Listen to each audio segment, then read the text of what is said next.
what Cornet said is the socialist system is supply constrained.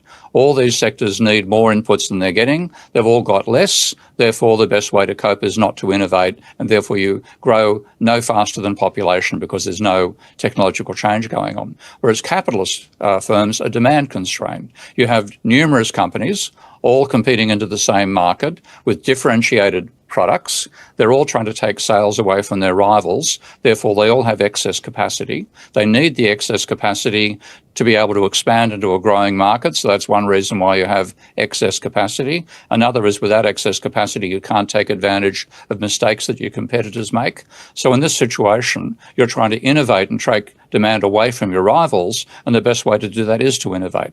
So capitalism leads to a higher rate of innovation.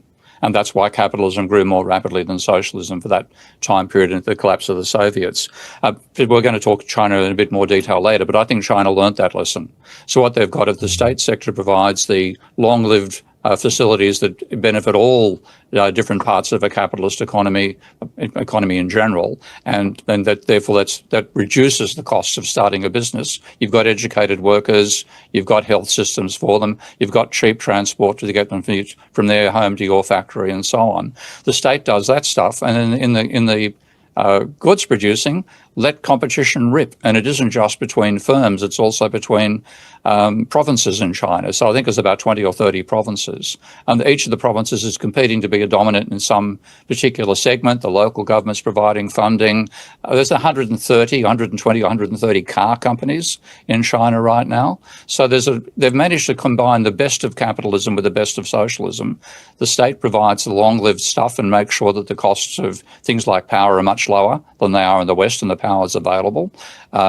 Where if you're a private company providing it, you'd only provide as much power as you made a profit out of. The Chinese just build power stations, period. Huge capacity that way. But at the same time, they're competing like crazy in the consumer goods. So to me, it's not a case of socialism or capitalism is better. There's a yin and yang between those two approaches, a long-lived, not trying to make a profit, but providing resources that everybody needs in a sophisticated society, with at the same time the rampant competition for consumer goods. Okay, it's very clear, and China is a fascinating example, which we'll definitely spend more time on. But right now, I want to transition from caricature of Marx to the Marx that you see that has not made it into the public consciousness. And I want to start with, you said this is really the best of, when speaking about China, this is the best of capitalism and the best of socialism. Now, as I've researched socialism, I realize Marx never talks about socialism. He talks about communism. And it was Lenin that said, I've got to explain to people what this intermediary step is that we have to go through in order to get to communism, and I'm going to call it socialism. And so then people grab onto that, and it becomes this whole thing. But like right now in public discourse, there's a debate of like, I don't think people really take the time to stop and almost follow the etymology of these words to get a grounding. But when you do that, you realize what I just said. And then what ends up being the debate here in America, and for people that don't know, you're Australian, and I think you live in the Netherlands. That's right. A different frame of reference maybe than some things you're going to hear me say. But I hear people trying to use what I will say is socialism as a disguise, because communism, at least here in the West, is understood as, well, that didn't work. And so I think this is really a question of centralized versus decentralized. And so that is my thrust as you and I talk, is I'm saying when you agreed some things will be centralized under the government, this is why I'm not libertarian, but the vast majority of things will not. And the great evil, the thing that we need to be very afraid of is, and this is my thesis, is this centralization. And so when I look at Marx, what I want to understand is, in the real Marx, is he looking for a centralizing force, or is he looking for a decentralizing force? And do you believe that our current modern Western economy would be in better shape if we followed whatever Marx's prognostication is?